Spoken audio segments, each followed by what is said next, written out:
Sabemos que las opiniones están divididas, tenemos cosas buenas, cosas malas, incluso las votaciones que se han dado, que se ha ido prolongando, también ha tenido esta misma polarización. Entonces, pues bueno, hablemos sobre la Corte, cómo se ha pronunciado. Y bueno, empezamos contigo, Ana Pau, ¿qué tienes que agregar sobre estos acontecimientos? Creo que es importante resaltar que la Suprema Corte de Justicia necesita 8 votos para proceder a invalidar eh, los artículos 18 y 19 constitucionales, ¿no? Que ya ha hecho, o sea, ya ha hecho eso, simplemente como ya mencionamos en la primera parte de esta sesión, eh, esto es más específico porque se está involucrando con otros poderes, poder constituyente, derechos humanos, entre otros, ¿no? Y pero que esta votación se iba a dar ayer, pero el ministro Luis María Aguilar dijo, ¿sabes qué? Mejor si ya todo el mundo, si esto no va a proceder, mejor retiro lo que se iba a votar, la robustezo, no sé si así se dice, pero hago más choncho lo que quiero que se vote para que pues, sea una votación más sólida y que la gente ahora sí diga que sí. Y eso es lo que se va a ver hoy y por eso también este tema es tan relevante porque hoy jueves se va a votar eso en la Suprema Corte y a ver qué sucede y a ver qué pasa, ¿no? Pero, ¿qué ocurrirá si se dice que no y que esto es competencia del Poder Legislativo para invalidarlo? Que esa es básicamente la opinión que pues más latente está dentro del pleno de la Suprema Corte de Justicia, que dicen como, pues la neta, nosotros podemos interpretarlo, pero no podemos invalidarlo. Eso es, como ya decía Andrés Manuel López Obrador ayer, eso ya lo tendrá que hacer el Poder Legislativo. Bueno, lo que va a ocurrir es que, como se está dando a la par el tema de la Corte Interamericana de Derechos Humanos, la Corte Interamericana de Derechos Humanos le va a decir al Estado mexicano que condena ampliamente la resolución de la Corte y que aparte condena sus abusos de la medida cautelar. Y ahí van a tener que volver a hacer todo el proceso de pues, reinterpretación. No sé si alguien más quiere agregar algo.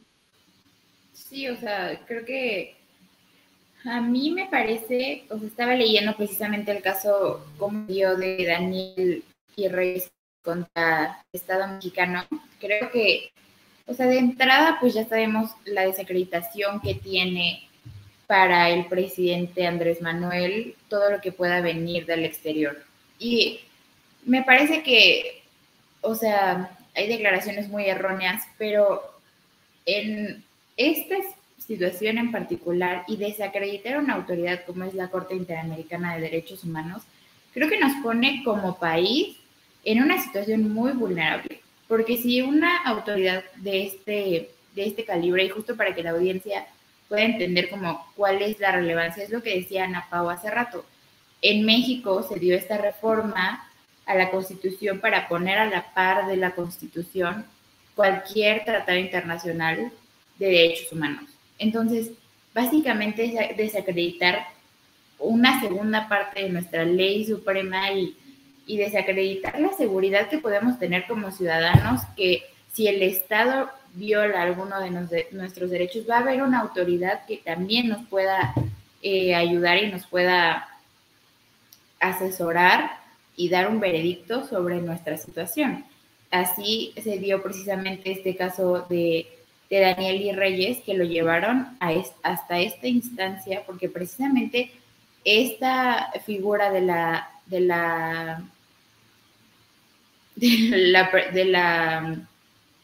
prisión preventiva oficiosa está yendo directamente en contra del principio de la presunción de inocencia, de la libertad que tenemos los ciudadanos mexicanos y los ciudadanos en el mundo en general. Entonces, creo que sin duda lo que sucedería ahorita que dijo Ana Pau, si la Suprema Corte de Justicia termina por desechar esta oportunidad para modificar cómo está, no modificar, porque lo que decíamos, eso es una competencia del Poder Legislativo, pero de poder dar una sentencia de lo que significa tener esta figura en nuestro sistema judicial. Creo que si pasa, si es que llega a pasar al Poder Legislativo, temo muchísimo que se quede ahí estancado. O sea, me parece que no tenemos un Poder Legislativo que esté en función de el cuidado y ver por el porvenir de los mexicanos, sino que al menos en este momento es sumamente político. A ver, a mí me gustaría agregar dos cosas. Primero, yo no creo que el hablar de quitar o dejar significa que directamente se van a dejar de cometer crímenes y atrocidades e injusticias y que el sistema va a mejorar. O sea, estamos hablando de una figura y creo que eso nos pasa todo el tiempo en las elecciones, cuando se proponen propuestas. No solo es una cosa lo que va a cambiar al país. Entonces, estamos hablando de que se centra el tema en que si sí sirve o no, cuando el problema es que eso pasa y eso es de estructura. Entonces, también deberíamos de hablar sobre cómo evitar que tengamos que aplicar esta medida, ¿no? O sea, bueno, a mí me hace mucho sentido. Y por otro lado, lo que comentan de la Corte Interamericana de Derechos Humanos, se me hace muy interesante porque, a ver, está el sistema interamericano, ¿no? Que es de los países americanos, bueno, o sea, de la Organización de Estados Americanos, a los que pertenece México.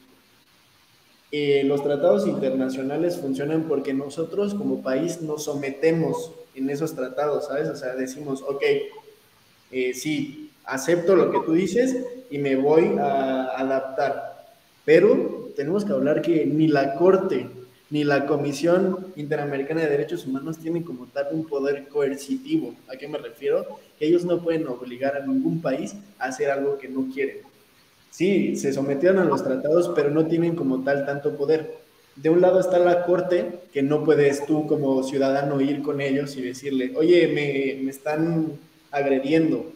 Ellos no tienen eso, es de Estado a Estado o de una organización a la Corte.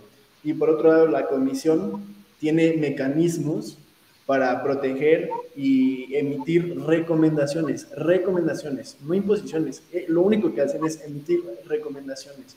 Entonces, dentro de lo que ellos pueden hacer, hay dos mecanismos que son directos, que es el sistema de peticiones y casos en la comisión y las medidas cautelares. Estas medidas cautelares se dan cuando, no sé, tú, Ana Pau, o tú, Vero, temen por su vida y piden protección por parte de la comisión.